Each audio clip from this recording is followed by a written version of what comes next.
الحمد لله رب العالمين والصلاة والسلام على أشرف الأنبياء والمرسلين وعلى آله وأصحابه أجمعين. Assalamu alaikum wa rahmatullahi wa barakatuh. Welcome to another episode of the Maradia Show. I'm your host Shadid Muhammad. Inshallah ta'ala, today we will be continuing our discussion on 10 ways to know whether or not we will continue our discussion today on the Maradia Show with what we had been discussing previously, and that is 10 ways to know whether or not you are ready for marriage. In the previous discussion, we talked about being responsible. We talked about making sacrifices. All right. And we're going to come to number 3 now, which is willing to accept your flaws. All right. If you are not willing to accept the flaws that we know that we all have them. And if you are not willing to accept your flaws, then you are not ready for marriage. Why? Because when you are in a relationship with someone, they are going to trigger you. They are going to trigger sometimes things that were dormant, things that were deep rooted, whether they are immaturities, insecurities, tons of things that we buried within us. We thought that they were gone. All right. Things that we had with us from previous relationships, things that we had with us from childhood, things that were done to us in childhood, whether it is trust issues, whether it is insecurity, immaturities. You know what I mean? So we all have these things. We all have these things. There are sometimes we are very good. Some of us are very good diggers. We dig very deep within ourselves and we bury a lot of that stuff deep within us, hoping that we never want to see those things again. All right. We get out of one relationship. We bury all of the hurt and the pain and everything that we've, suffered throughout that relationship. We bury that in hopes that we would never have to revisit any of that stuff again. And then lo and behold, we go into a relationship with someone else and that person begins to trigger us, triggering you, bringing all of that stuff back to the forefront that you thought you buried so deep within you. You guys following me? We are, the person that you are in a relationship with is going to trigger you. And if you are not ready to deal with your flaws, your mistakes, your shortcomings, all of the stuff that you have with you, if you are not ready to deal with that, if you are ready to bask in your perceived greatness, stay single. Stay single. Because as long as you are single, you'll never be, you will never allow someone to be close enough to you to be able to trigger you in that way. As long as you are single, as long as you are not in a committed marriage, a committed relationship with someone, as long as you are single, you can always bask in your perceived greatness. Right? To you, you wake up, you look at yourself in the mirror, and all you see is the external. I'm beautiful, I'm handsome, I'm that guy, I'm that dude, I'm that girl, right? I pop, whatever language you want to use to define yourself. But that is your own perceived greatness. Because when you are in a committed relationship with someone, they are going to trigger you and they are going to expose some of your immaturity, some of your insecurities, some of your trust issues. They're going to trigger those things. And then you got to deal with it. You got to deal with the embarrassment that you are not perfect, because some of us love, and I'll get to that. Some of us love to put up this, we live in vicariously through this image that we've created of ourselves. Sometimes our parents did a bang up job of, creating that image too. Some of us are the monsters that our parents created. Your parents told you you were great. Your parents told you you were beautiful.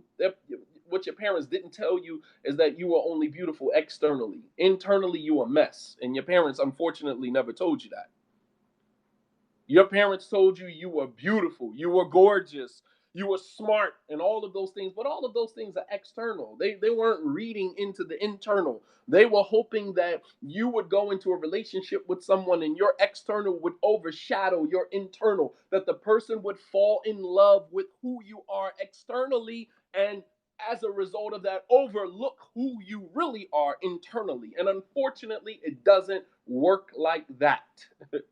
It doesn't work like that. I'm sorry to tell you. You got straight A's. Wallahi, I'm a teacher. And I know parents who scold their children for getting anything less than 100. Meanwhile, the child has a behavior problem in the classroom. Child is great academically. Academically, hands down, probably one of the smartest kids in the class. But in terms of their behavior, in terms of their interpersonal interaction with, other students in the school, horrible. And while the parents praise their academic achievements, the parents never put the focus on internally who they are as a kid.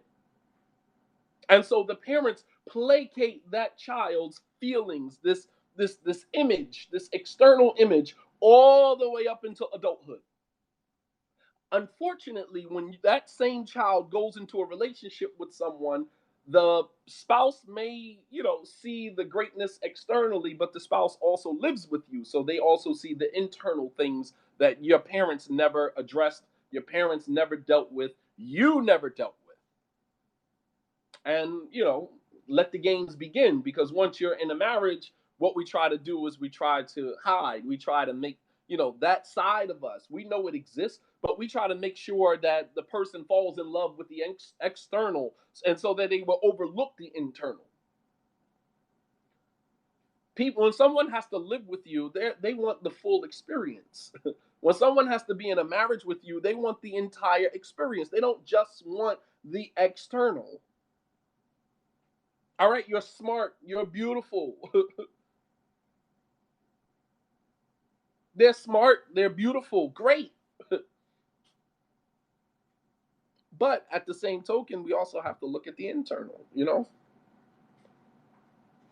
I hope everybody understands this. Umar radiallahu ta'ala anhu, he heard a man praising another man, and he said, he's a good Muslim, he's good this. The same thing that we do in Islam. We see a person in the masjid all the time, and that now becomes a stamp of approval that the person is a good candidate for marriage. Let me explain something to you. People have, both brothers and sisters have caught on to the hustle, to the game of going to the masjid, putting on their best, going to the masjid, hanging around the masjid until they find a spouse, or do they find someone that will advocate for them. And then after they get married, you don't see them in the masjid anymore. People have figured out that hustle. The same thing in Christianity. The same thing in the church. People go to church just to go mingle and find someone, to be with. People found out the hustle. People figured it out. Even in the Muslim community, we figured it out. Like, you want to get married, go put on a thobe, let your beard grow a little bit, put a little henna in your beard if you want to spice it up a little bit, put your thobe on, go to the masjid, and, you'll be married within a week.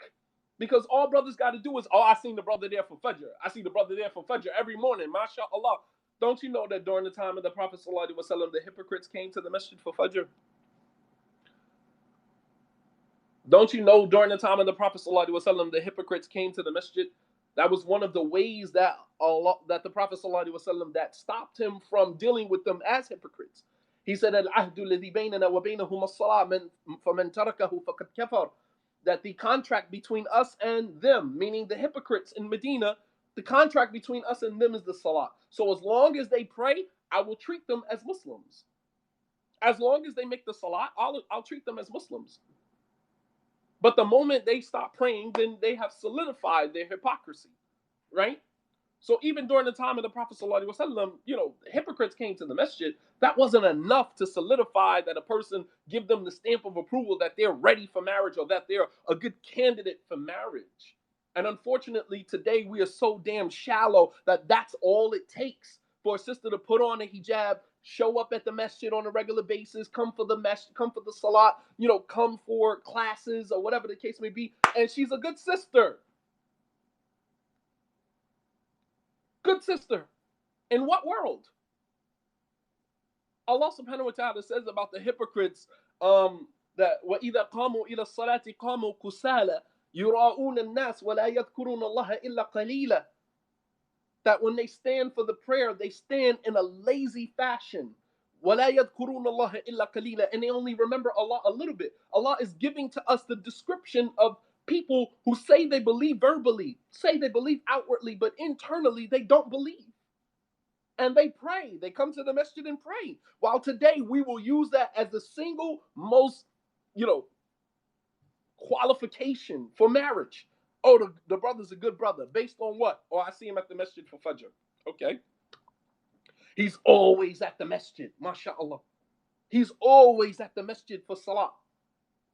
So Umar radiallahu anhu, he heard a man praising another man. I want you guys to listen to this. Umar bin al-Khattab radiallahu anhu, he heard a man praising another man. He's a good brother. He's this, he's that. So Umar said to the man, perhaps you are praising him because you see him in the masjid. You understand? Perhaps you are praising him because you see him in the masjid. He said, have you ever traveled with him?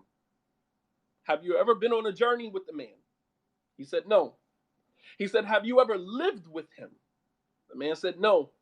Umar said, have you ever done business with him? The man said, no. He said, then perhaps you're only praising him because you see him in the masjid. But you don't know a person until you have traveled with them, done business with them, or you have lived with them. Because when you live with someone, right? When you live with someone, you are going to see them in their element. You understand? When you live with someone, you are going to see them in their natural habitat. You're going to see them in their element. And you're going to be able to see things that you wouldn't have saw had you not had that close proximity to them. You follow me? And this just gives us should give us a whole nother perspective on the stamps of approval that we give people. The stamp of approval that we give people. You can reach out to me through my email, inshallah ta'ala. I'm not going to answer questions while I'm doing my talk. It throws my energy completely off. So if I ignore and I don't respond, don't take it personal. After I am done, inshallah ta'ala, I will answer whatever questions you have, inshallah. All right? All right, so you have to be willing to accept your flaws. The people that you are in a relationship with are going to trigger you. They are going to show you things about yourself that, you might have been, overlooking. You might have been ignoring. But there's no way to ignore it when someone is pointing it out to you. If I hold up a mirror to you and show you who you are, don't get mad at me for holding up the mirror. Get mad at the image that is staring you back in your face. See, what people will do is when you begin, right? When you begin to show a person who they are, instead of dealing with who they are, they would rather attack you. That's a deflection. That's a deflection mechanism. That's the way you deflect. I don't want to deal with me, so I'm going to deal with you for holding up the mirror. Look at how silly that sounds. You're going to attack me for holding up the mirror to you rather than attack the image that made you uncomfortable. If your spouse is triggering you in a way that makes you uncomfortable, then you need to ask yourself, why am I being triggered like this? And why am I uncomfortable with what I see? You understand? So Allah subhanahu wa ta'ala, He places the right people in our lives who reflect to us our flaws, our shortcomings. All right, so we can correct them. in order to have the most healthy human marital experience. Human experience, because what you correct about yourself in your marriage transcends just your marriage, because that's going to affect the people that you share your world with, the people that you interact with on a daily basis. So it's not just about correcting what you need to correct for the purpose of your marriage, but you holistically, you as a human being, period. You have to interact with the world that you live in. So if you begin correcting the things about yourself in your marriage that is, being exposed to you, then perhaps, the world that you live in will have a healthier experience with you as well. You follow me? But Allah subhanahu wa ta'ala, God places the right people in our lives who reflect to us our flaws, our shortcomings, so we can correct them. All right? Allah subhanahu wa ta'ala, God is wise. He knows exactly what He's doing. He puts people in our lives purposely that trigger us in a certain way, that bring out certain things in us so that we could fix that, so we can fix it. All right? Sometimes we might look at our spouse and say, how did I end up with this person? Why did God give me this person? How did I end up with this person? And you ended up with this person. If you were to take a step back for a moment and think about all of the things that that person has exposed to you of your own flaws, your own shortcomings, you would come to the conclusion that God actually wants good for you. Allah subhanahu wa ta'ala actually wants good for you. Otherwise, He would have given you somebody that would have placated your feelings and you would have never corrected yourself. You would have never corrected yourself. You go through life with this perceived, reality, this alternate reality of perfection, that you are perfect and everybody else that you come in contact with, they are the problem, right? There are some people who live life like that. There are some people who live life like they are perfect. Everybody else they come in contact with, it's all their fault. I'm perfect. I didn't do anything wrong. I'm good. I'm good over here. It's your fault. It's your problem. There's a verse in the Quran that speaks to this. I want you to listen to this very closely. And uh, I want to make a point, as I usually do, whenever I'm giving a lecture or having a discussion. I always like to reference what I'm saying back to the Quran. And I do that not just because that's what I'm supposed to do, but I'm trying to condition the Muslim community, at least those who listen, who listen to me, condition you to be able, like, you're waiting for that ayat. You know what I mean? Like, I'm listening to this person talk, but I'm waiting for the ayat. I'm waiting for the hadith. I want to condition you.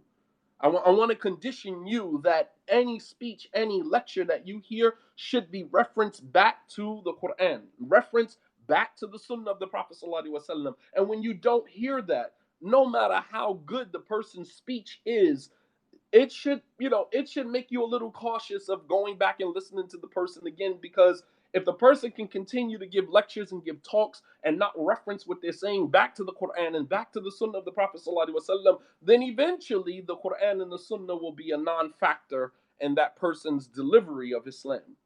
I don't know about you, but after about maybe 5-10 minutes of listening to someone, I'm waiting for the ayah. I'm waiting for the hadith. I'm waiting for the connection. You understand? I'm waiting for the connection. I'm not talking about this sheikh said, that sheikh said, this fatwa, that fatwa. No, I'm going back to the source of our Islamic knowledge, and that is the book of Allah subhanahu wa ta'ala and the authentic sunnah of the Prophet sallallahu alaihi wasallam. I'm waiting. After 5-10 minutes, I don't hear that. I start to get a little anxious. My anxiety starts to kick in, and I might just turn it off because you haven't connected it. You understand? Right. Text the world connections. Very good, Zing. You got to connect the text to the world that I live in. You know what I mean? And not just quote an ayat or quote a hadith, but it has to be actually relevant. It actually has to be relevant.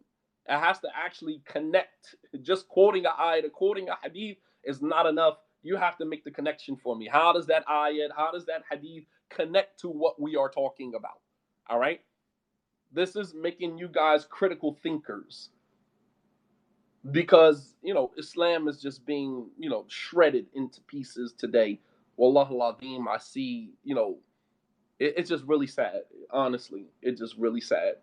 It makes you wonder: are we living in a time when the Prophet ﷺ said there will come a time where the safest place that a man could be is in the mountain somewhere with his goat and his sheep, you know, running away from fitna. I mean, you look at the political sphere in the Muslim community. What has happened in the what is happening to Muslim leaders in the realm of politics. What is happening to Muslim leaders who are now mixing Islam with business, mixing Islam with politics. You know what I mean? And it's all getting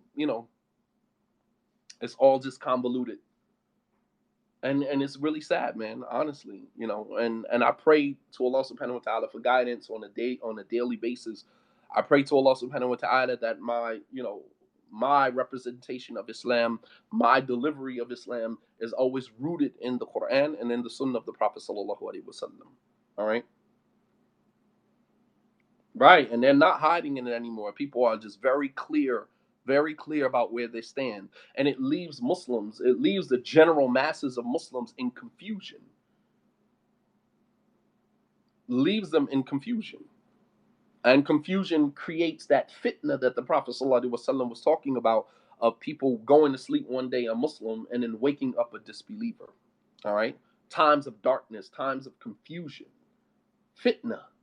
This is what the Prophet ﷺ, prophesies. So it's very important that, Islamic preachers, speakers, lecturers, that they, the tarbiyah, right? The Islamic, nurturing has to be upon the Quran and the Sunnah.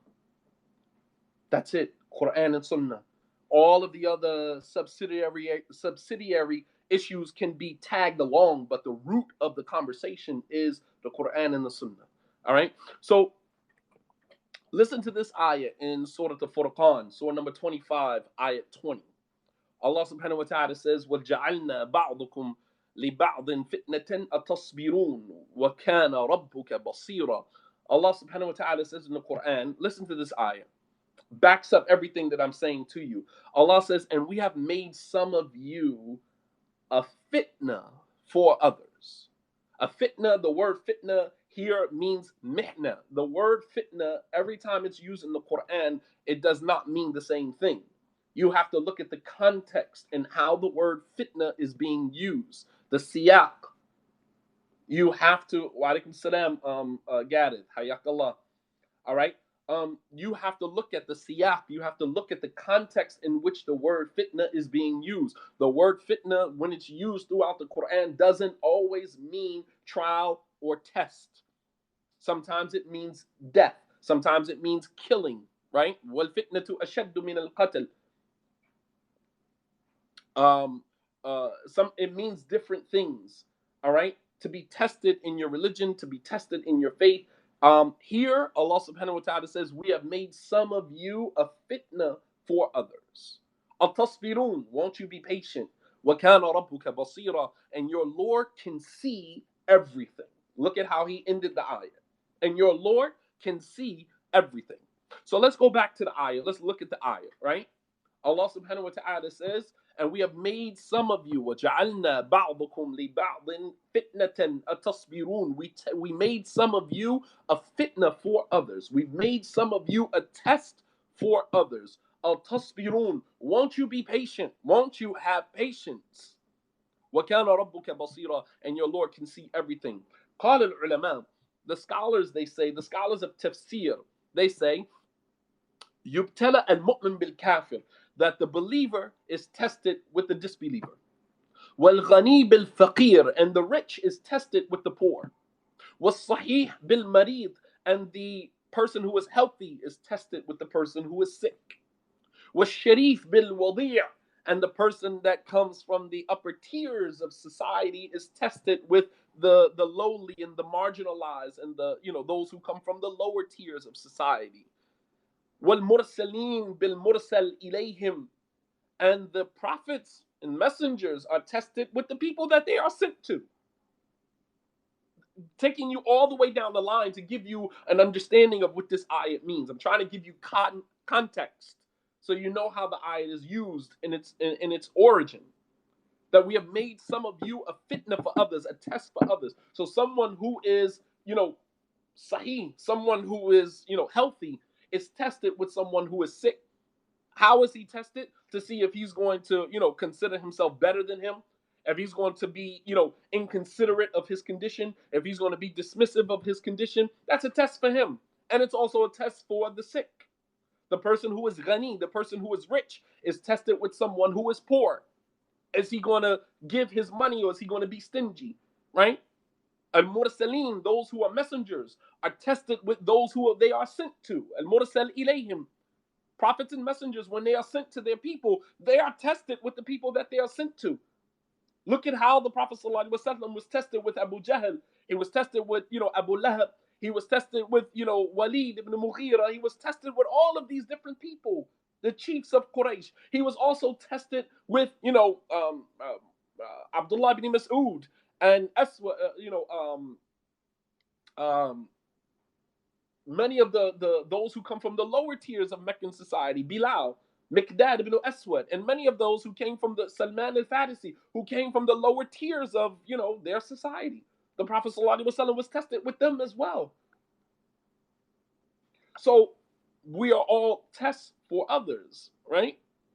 Al-Mu'min bil-Kafir, the person who is a believer, is tested with someone who is a disbeliever. If you have faith in God, you believe in Allah subhanahu wa ta'ala, you believe in God, and you work alongside someone who does not believe in God, or who acknowledges God but doesn't necessarily live his life God consciously, that is a test. That is a test. Ask anybody who, is Muslim, is a practicing Muslim, who works alongside people who don't believe in God at all. You got to get up and go to work. You got to work alongside these people every single day. You understand? That's a test.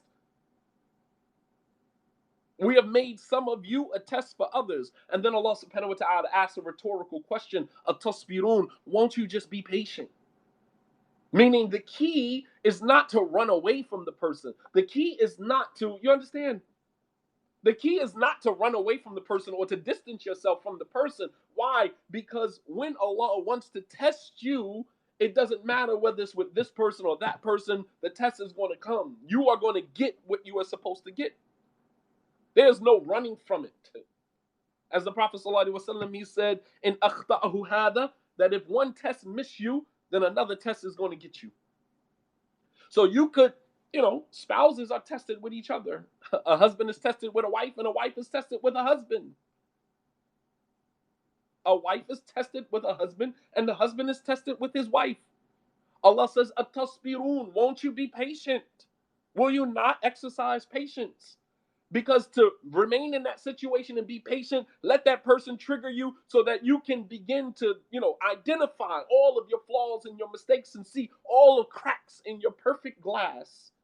It's better than running away from it, because even if you run, then the test is going to repeat itself over and over until you get the lesson.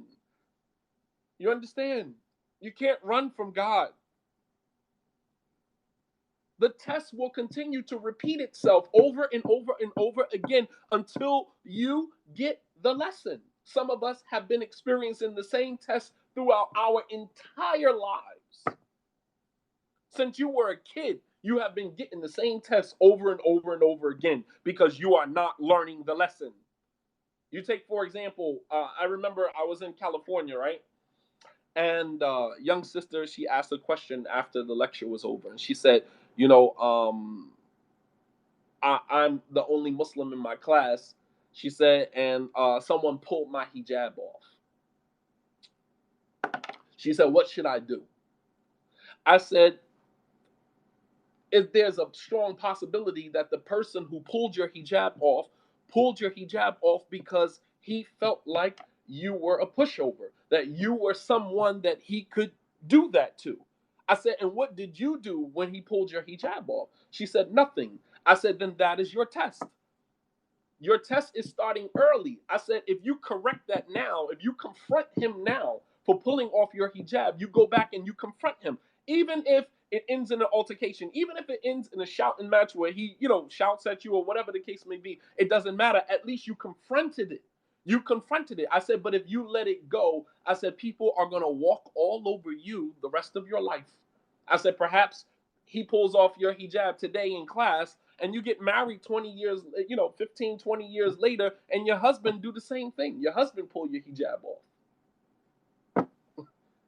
Think about that.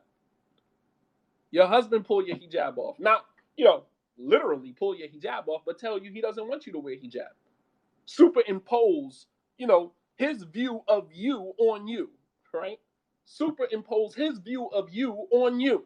Take off your hijab. I don't feel comfortable with you wearing the hijab around my family, whatever the case may be, and you take the hijab off. You took the hijab off not because you wanted to obey your husband. You took the hijab off because you are a doormat. You have been so since you were a kid. And Allah subhanahu wa ta'ala has been trying to get you to confront that part of your life by sending you people that tested you time and time and time again, but you keep running away from the tests. And the test continues to repeat itself until you learn the lesson. You follow me?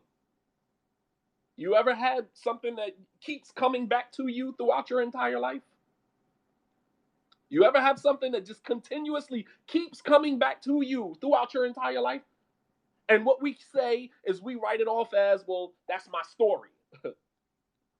That's my story. This always happens to me. Well, stop letting that always happen to you. Confront it.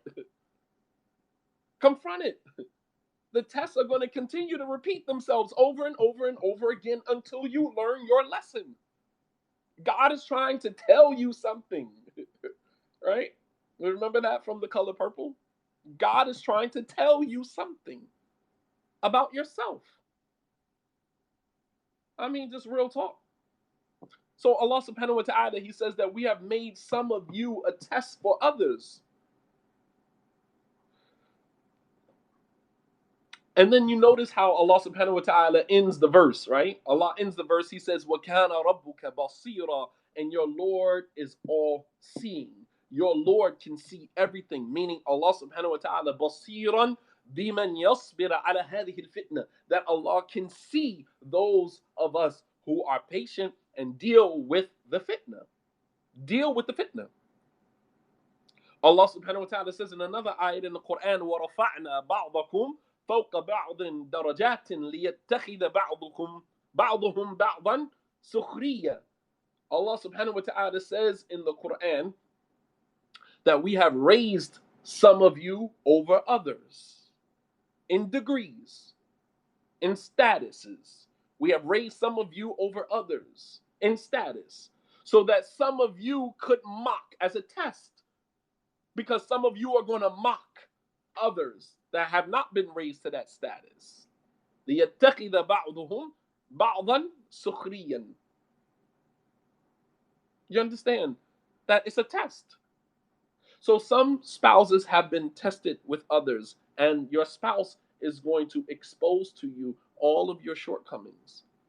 And at that moment, you have a grand opportunity to begin working on yourself. But we do the total opposite. We don't work on ourselves, we work on our spouse. So we create all types of defense mechanisms, whether it's the tit for tat. Well, you do this. Well, if you felt like I do that too, then why not address me about that when I do it? Why do you wait until I address you about something to turn around and say, well, you do the same thing? Well, if I do the same thing, then point it out to me when I do it so I can correct it. Don't wait until I correct you about something and then turn around and say, well, you do the same exact thing.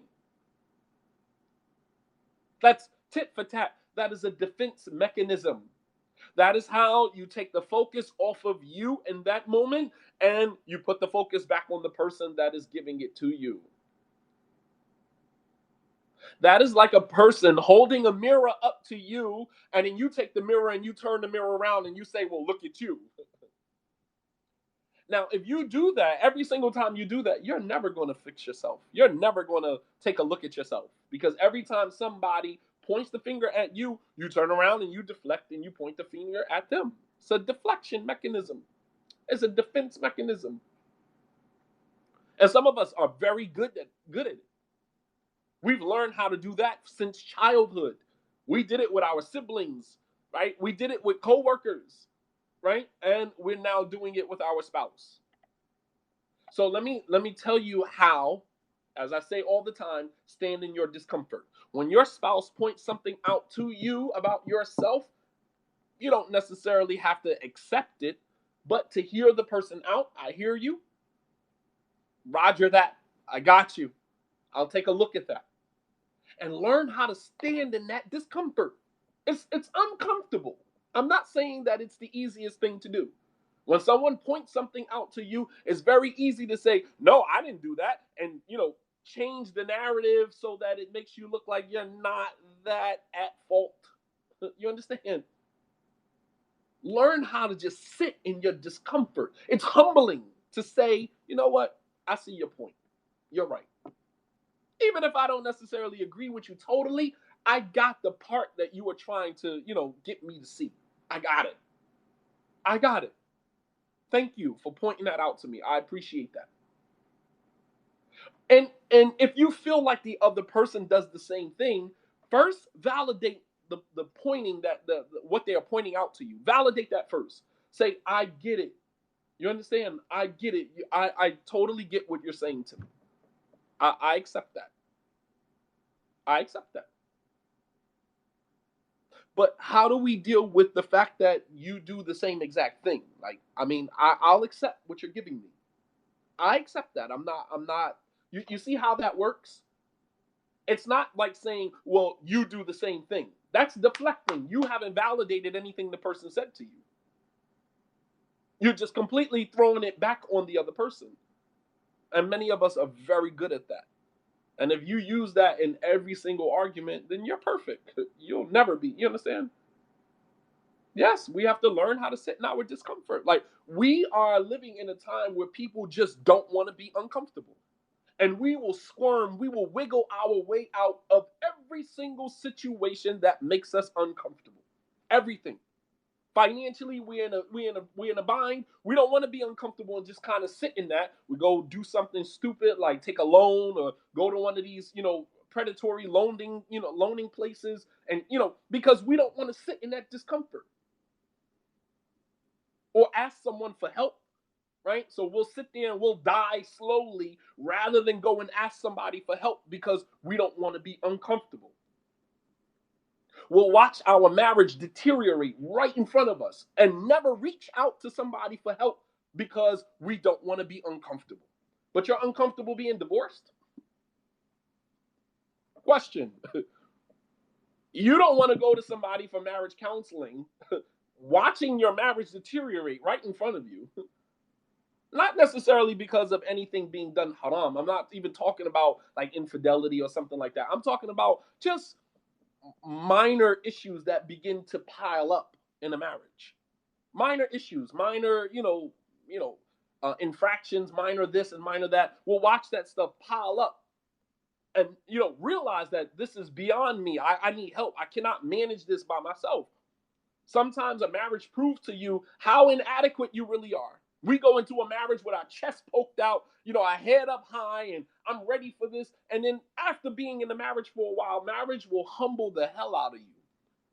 Marriage will humble the hell out of you. It will show you how inadequate you are, no matter how prepared you believe you were for marriage. Every single marriage is different. Every single situation is different. And I don't care how much preparation you put into the marriage, every single situation is going to challenge you in a different way. And some of those ways will show you how inadequate you are and that you need help. You need third party intervention. You need someone to intervene to help you out in that situation. No matter how experienced you believe you are, as Brother Hassan said to me, every doctor needs a doctor. Every doctor, even doctors need doctors. It doesn't matter, how experienced you believe you are, or how knowledgeable about marriage you believe you are. That's just the theory. Going into the Maidan, going into the realm of marriage will test your theories. All the theories that you have about marriage will be tested. And sometimes the tests that come to you in your marriage show you how weak you really are and how inadequately prepared you really are. And rather than sit in your discomfort and go and ask someone for help, we will watch our marriage deteriorate right in front of us and then turn around and blame it on the other person. We'll say, well, I'm not going to say that, I wasn't, I appreciate your humility, but you sat there and you watched your entire marriage crumble and you never reached out to anyone for help. you know so understand that we are tests for one another. Your spouse is going to test you. Your spouse is going to expose to you all of your flaws and your mistakes, and if you are not ready to see that, you still want to live in the greatness of that image that your parents created, this great image of you that your parents created or that your last spouse created. If you want to live in that, then don't get married. Because when you go into a marriage, somebody is going to expose a crack in your glass. We go in, we spark, we shine our glass up really nice, sparkling clean. You can see clear transparency. You can see clear through it. We use the Windex, we sharpen our windows up, and then we go into the marriage as a clean glass, clean slate. And then you end the marriage with the person, and the person says, wait a minute. Your glass is clean, but there's a crack right there. And we're like, nope, no, it's not. Ain't no cracks in my glass. Oh, no, there's one right there. Actually, there's two. There's one right there. There's one there. And we start to suffer from anxiety. We start to, oh no, he actually sees my cracks. He actually sees my flaws. He sees my shortcomings. She sees me for who I am. So now I got to deflect. Now I got to put the attention and the focus. Well, you got cracks in your glass too. But guess what? I know I have cracks in my glass. I know that. Thank you for pointing that out to me. But that still does not take the focus off the fact that I pointed out to you your flaws and your mistakes. The Prophet ﷺ mentioned in the hadith, he said, Al-mu'min mira'atun lil-mu'min, or mu'min mira'atun al-mu'min, yakshifu alayhi day'atuhu wa yahutuhu min wara'ihi. The Prophet ﷺ, he said that the mu'min, the believer, mira'atu mu'min, is a mirror to another believer. This is from an Islamic standpoint, that a believer is a mirror to another believer. What does that mean to be a mirror to someone? When you look at yourself in the mirror, what do you see? You see a reflection of yourself. And with that reflection, you can see all of your flaws. When you look at yourself in the mirror, are you looking for the perfections or the imperfections? When you look at yourself in the mirror, if you're confident, you already know what you look like. You're looking for, do I have boogers in my nose? Do I have, like boogers in my eyes? You're looking in the mirror, you're looking for your flaws because you want to maintain this image of perfection. You want to maintain this image of beauty. But the believer is a mirror to another believer in that he or she is reflecting to you all of your flaws. All of your flaws. That's what we are supposed to do. That's what we are supposed to do. So the believer is a mirror to another believer. Yakshifu alayhi day'atuhu. He exposes to him the things that are going to destroy him. He protects him. He exposes. He points out to him the things that are going to be harmful to him. So if your spouse is pointing out to you, things that are, detrimental to the marriage, then you should thank them, because these are things that are eventually going to destroy, something that Allah subhanahu wa ta'ala blessed you with. He said, وَيَحُطُهُ مِنْ وَرَائِهِ, and he protects his image in his absence. This is the other part of that the believer is a mirror to another believer. He points out to him his flaws and his mistakes, and he protects his image in his absence. So although I know your flaws and your mistakes as a spouse, when we step out our door, I make sure that I maintain that perfection, that image, that perfect image that you would like to project to everybody else. I make sure that I protect that. Such a beautiful description of the relationship between Muslims, between believers. I'm talking about more so within the marital construct. But the Prophet ﷺ statement is generally how Muslims, how believers should, the description of their interaction, the extent of their interaction with one another. That the believer is a mirror to another believer. يَكُفُّ عَنْهُ وَيَكْشِفُ عَلَيْهِ ضَيْعَتَهُ. He exposes to him his flaws and his mistakes. وَيَحُطُّهُ مِنْ وَرَائِهِ. And he protects him in his absence. He protects that image in his absence. So, when you are, right, the spouse is a hijab for the significant other. That is, a very beautiful explanation that Allah subhanahu wa ta'ala gave. And that ayat is actually in relation to marriage, right? Hunna libasu lakum wa antum libasu lahunna. That your wives are a garment for you and you are a garment for them. And you think about what a garment does. When you get dressed, when you got dressed this morning, your getting dressed served a number of purposes. Number one, it was for beautification. That's what a spouse does. Beautifies their spouse in the eyes of other people. I know your flaws and your mistakes because I live with you.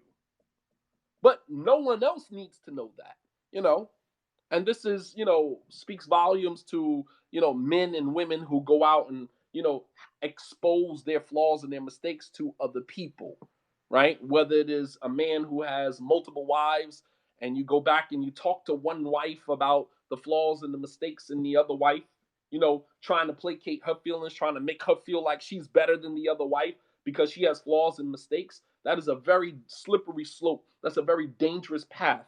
And that will only come back to haunt the man who does that. Because women talk.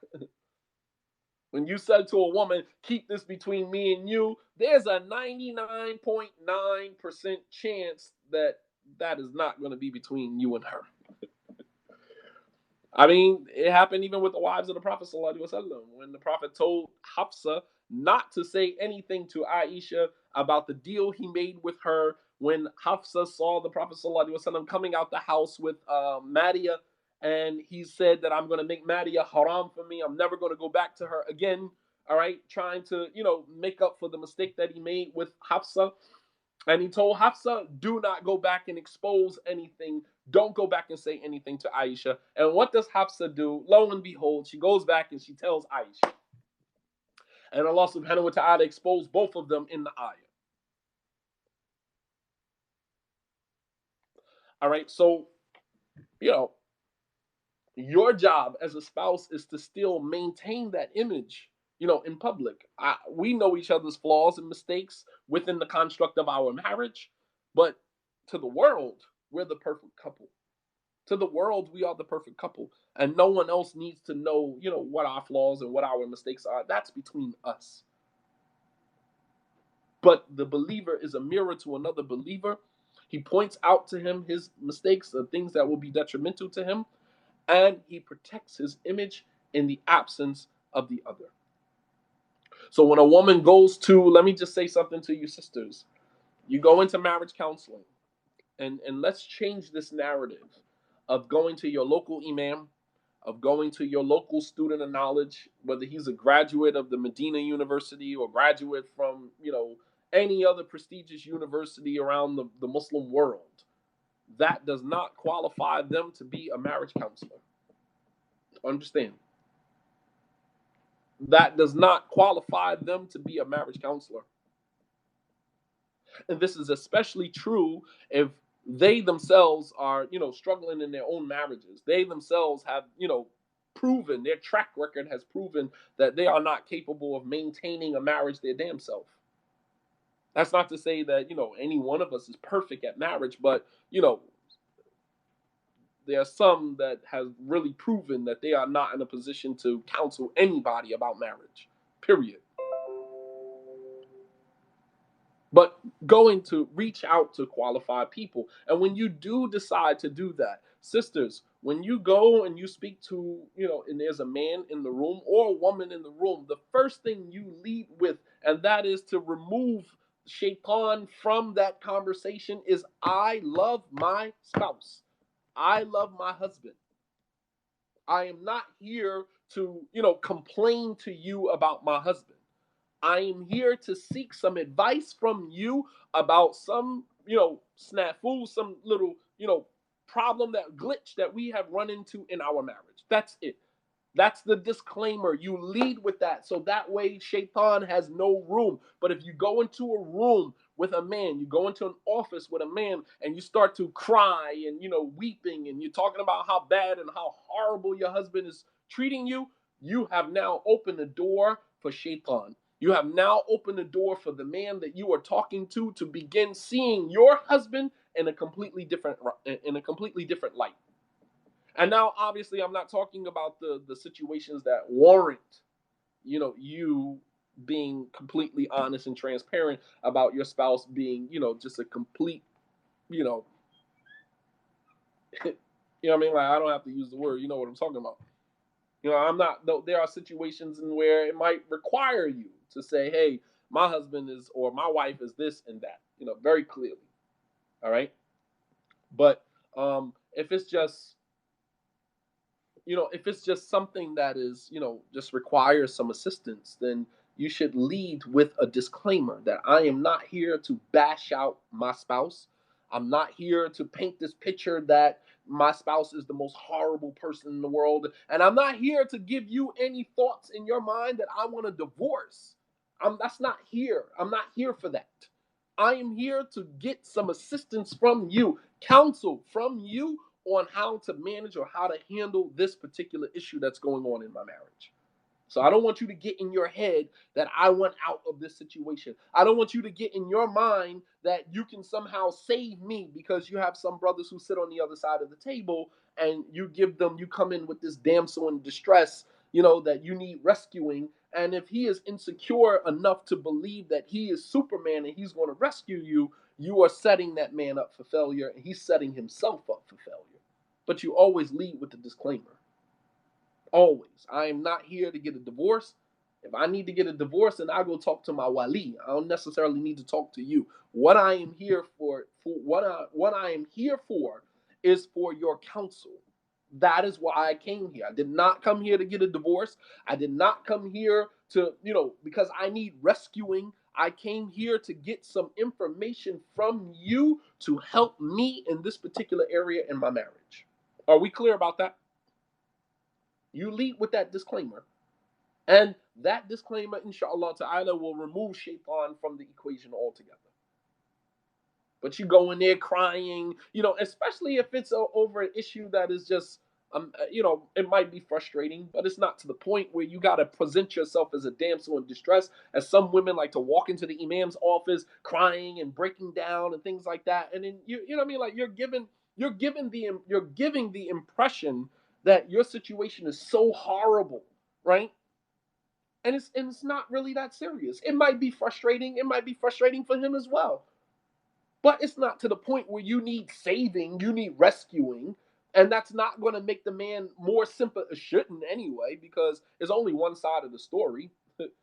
Any man who's skilled in marriage counseling know that if a woman walk into your office, that's only one side of the story. You understand? That's one side of the story. And you can cry as much as you want. And I sympathize with you. But I do not take your narrative as the narrative. Understand that. Three sides to every story: his side, her side, and the truth of the matter. I am the one who decides what the truth of the matter is. You do not control the narrative for me. You can give me what your narrative is, and I am wise enough to know that that is only one side of the story. You understand? I am wise enough to know that that is only one side of the story. That is not the full story. Because he has a why.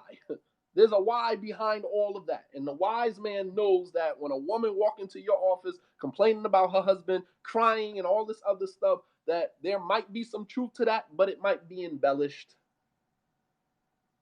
You might be embellishing it, and we're not, in that particular position, we're not driven by emotion. We're driven by intellect and being able to connect the dots and being able to see the situation for what it is. All right. So that is number 4. Number 3, actually, in the 10 ways to decide or to know whether or not you are actually ready for marriage.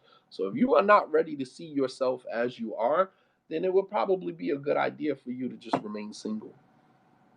It probably would be a good idea to just remain single because you are not ready for a marriage. All right, so we'll stop here, inshallah ta'ala. Wa sallallahu ala nabiyyina Muhammad wa ala alihi wa sahbihi wa sallam taslimin kathira. Wa akhiru da'wana an alhamdulillahi rabbil alameen.